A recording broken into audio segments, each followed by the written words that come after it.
Bem, meu amiguinho, minha amiguinha, meu grande nerd, meu vencedor de 2014, estou aqui para te dar algumas dicas sobre o Enem. Queria pegar algumas coisinhas que são bem tradicionais, que vêm caminhando sempre a cada ano, se repetindo no Enem.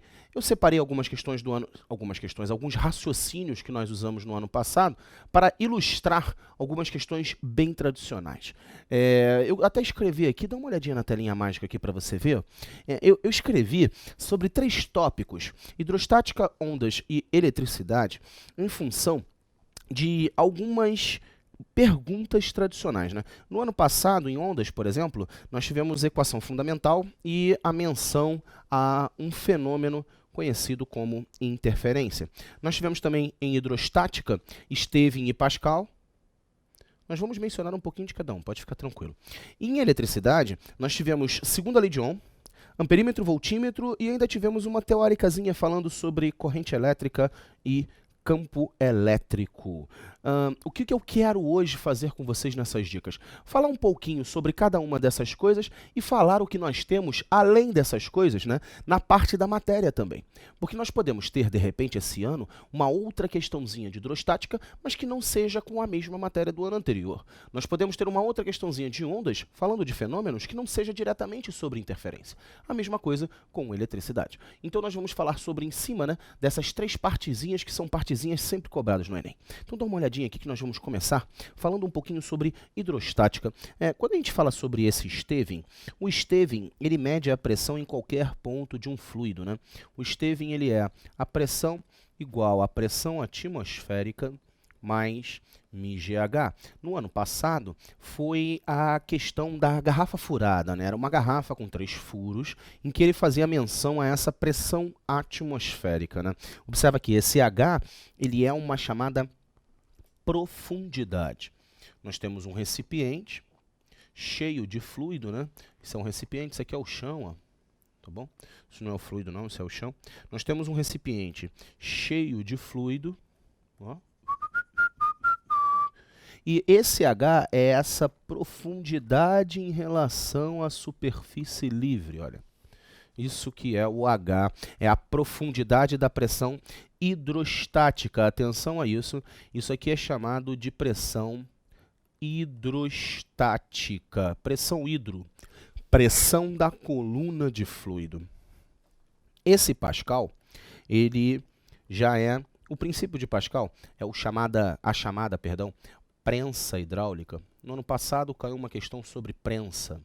A prensa hidráulica, ela tem áreas diferentes para produzir, né, promover forças diferentes.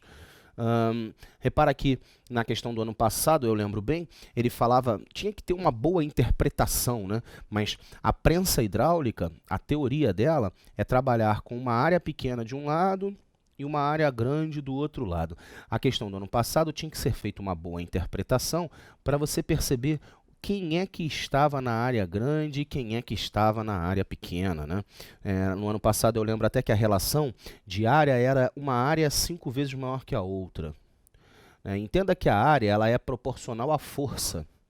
Então, a força que eu faço na área pequena, ela é pequena. E a força feita na área grande, ela também é grande. Então, a força é proporcional à área, né? Então, nós poderíamos dizer que F1 sobre F2 é a mesma coisa que A1 sobre A2. Isso foi o que a gente teve no ano passado em relação à hidrostática. O que nós temos além dessa parte, né, em hidrostática? Em hidrostática nós poderíamos falar também de Arquimedes. Vocês lembram do Arquimedes? O Arquimedes, que também já caiu bastante no Enem.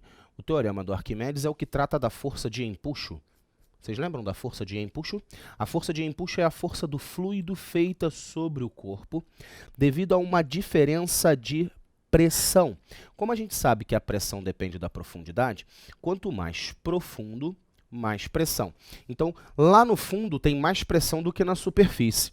E aí o fundo acaba exercendo uma força para cima maior do que para baixo. Com isso gera uma resultante para cima, conhecida como empuxo, e esse empuxo ele é igual ao peso do fluido deslocado. Atenção a isso, hein? Peso do fluido deslocado. Se ligou? O fluido deslocado seria esse volume imerso aqui, ó. E aí o empuxo ele fica com uma formulazinha que era μVg. Lembra disso? Isso também caía bastante no Enem também, né? Uma outra coisa interessante para a gente mencionar, em ondas no ano passado caiu V igual a lambda F, né, que é uma equação fundamental. Eu lembro até que era uma questão com pessoas, em que o Enem, dá até uma olhada aqui que é até bom esse comentário, no ano passado caiu uma questão com várias pessoas que compunham, né, um lambda. A prova do Enem no ano passado, ele dizia que tinham, acho que eram 16 pessoas, só que não fazia importância se você fazia a conta com 16 pessoas ou com 15 espaços, né? Tinha uma história de espaços entre as pessoas.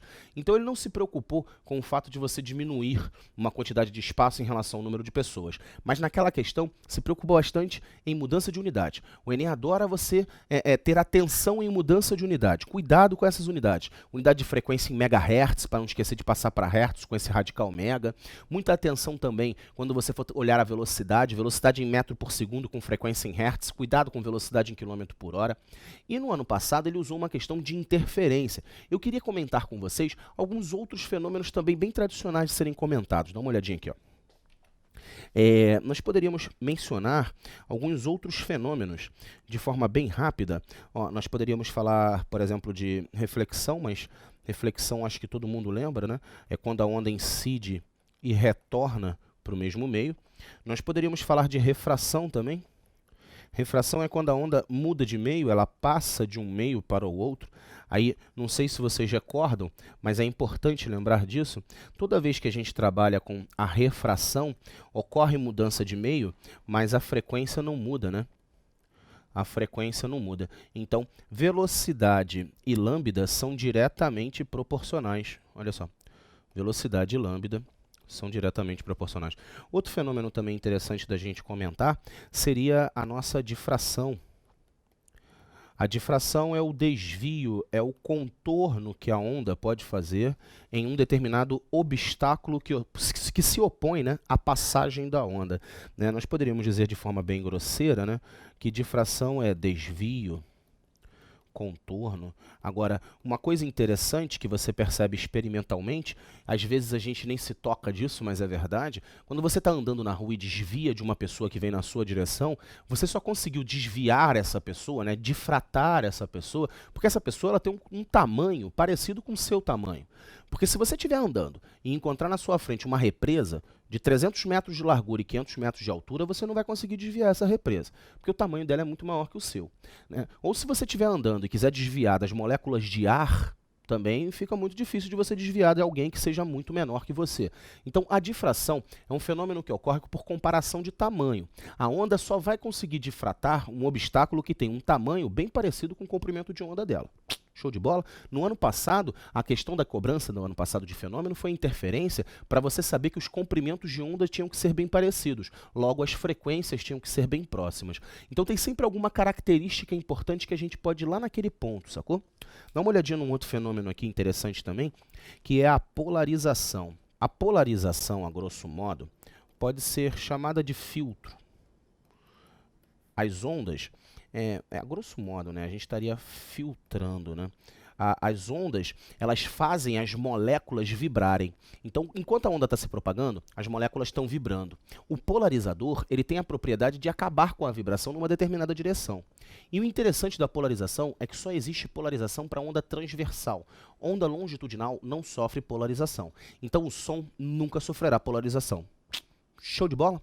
Muita atenção nesses tópicos principais. Dê uma boa revisada nas provas anteriores, tanto a do ano passado quanto a do ano retrasado, que foram provas bem interessantes. Show de bola, nerds? Tamo junto, um beijo e é isso.